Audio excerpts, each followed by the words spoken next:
شاني. أنا القرآن رباني وعلى في الورى شاني. أنا القرآن أدبني. أنا القرآن نقاني. أنا القرآن أدبني. Et ce bienfait d'Allah Azza wa Jal, nous allons être interrogés sur ça. وَلَا تُسْأَلُنَّ. Allah Ta'ala, il le dit avec beaucoup de force et d'insistance, vous allez être interrogés. يَوْمَئِذٍ, le jour du jugement, عَنِ النَّعِيمِ. النَّعِيمِ. النَّعِيمِ. Et beaucoup de gens encore, ils sont dans le mécontentement, dans la révolte, dans l'insatisfaction. Mais regardez les gens qui souffrent dans le monde.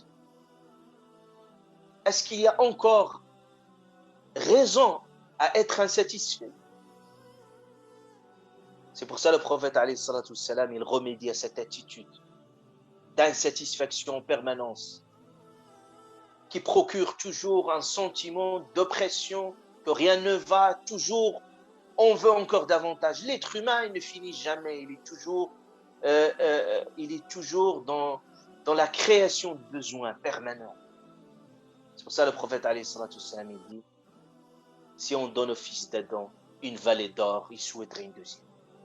Si on lui donne une deuxième, il souhaiterait une troisième. Toujours parce que dans l'être humain, ce sentiment d'insatisfaction permanent. Il dit le prophète, qu'est-ce qui pourrait remplir, assouvir les besoins de l'être humain que la terre? La terre parce que la terre, parce qu'il est immense, il est énorme, parce que rien qui pourrait combler son besoin. Et le prophète il dit, la tanzuru, ne regardez pas les gens qui sont au-dessus de vous, mais regardez les gens qui sont au-dessous de vous. Pourquoi, Rasulullah? Regardez, Rasulullah sallallahu alayhi wa sallam, qui donne un très bon conseil psychologique. Il dit, ne regarde pas celui qui est au-dessus de toi. Parce que quand tu regardes, c'est pour ça Allah Ta'ala dit dans le Coran, وَلَا تَمُدَّنَّ عَيْنَيْكَ, ne tends pas les yeux, ne te compare pas aux autres. Parce que les bienfaits, il ne faut pas réduire les bienfaits juste à leur aspect matériel. Il y a d'autres bienfaits, il y a d'autres richesses.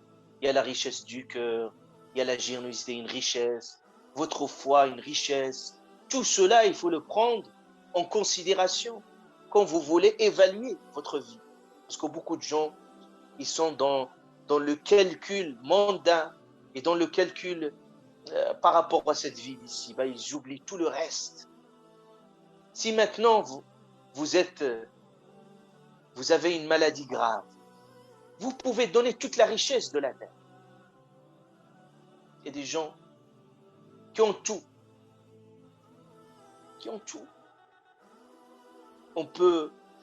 Ils peuvent acheter tout. Et pour autant, ils ne peuvent même pas manger. Parce que c'est leur interdit de manger ceci, de boire cela. Ou des gens qui sont dans l'incapacité. Ils voient les choses autour d'eux, ils n'arrivent pas à le faire. Ce bienfait, ressentez-le au plus profond de vous-même. Et le prophète alayhi salam, il répond. Il dit pourquoi? Il dit il dit cela vous prémunit, vous protège contre quoi? Pour ne pas dévaloriser la valeur des bienfaits d'Allah subhanahu wa ta'ala. Parce qu'à un moment donné, quand vous vous comparez aux gens qui sont au-dessus de vous, naturellement, vous allez dévaluer ce que vous avez. Et quand vous regardez les gens qui sont au-dessus de vous, vous allez prendre conscience de la valeur de ce que vous avez. Donc, Alhamdulillah Rabbil Alamin, ici, est très forte. Et un autre aspect, c'est que la reconnaissance ici, Alhamd, parce que cette attitude de reconnaissance, c'est l'une des problématiques de notre époque. Allez-y voir les études.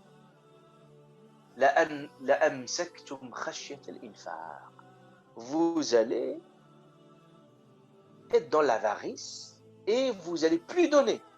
Même si vous avez toute cette trésorerie de l'univers, لأمسكتم خشية الإنفاق وكان الإنسان قتورا. Et Allah Ta'ala parle de l'être humain et de sa nature d'avare, qu'il ne veut pas donner. Donc, Allah Azza wa Jal, subhanahu wa ta'ala, il me donne systématiquement, il donne son compte. Et parfois des choses qu'on ne regarde, parfois même dans ta vie. Tu n'es même pas au courant.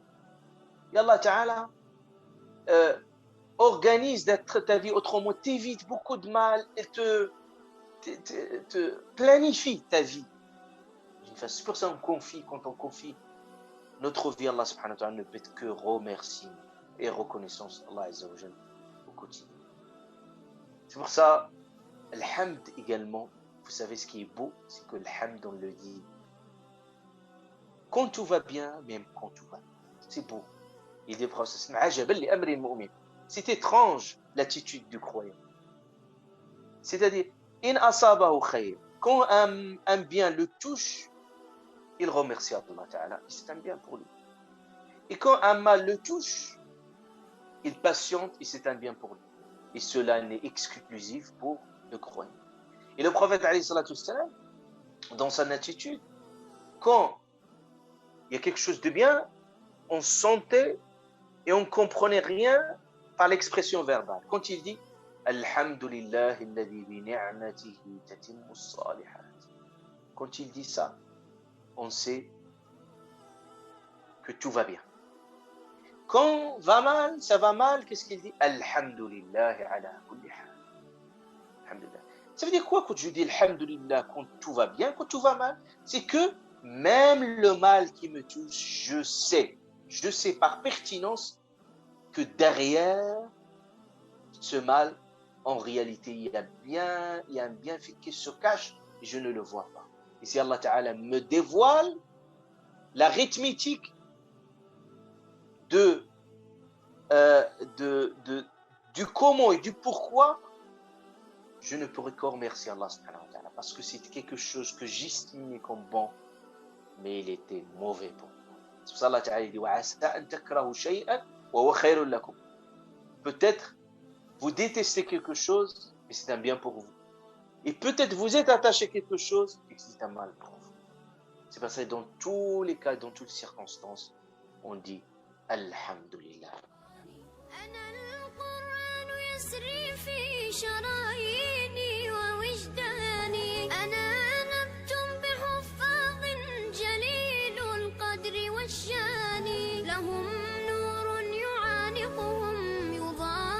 شمس أزمان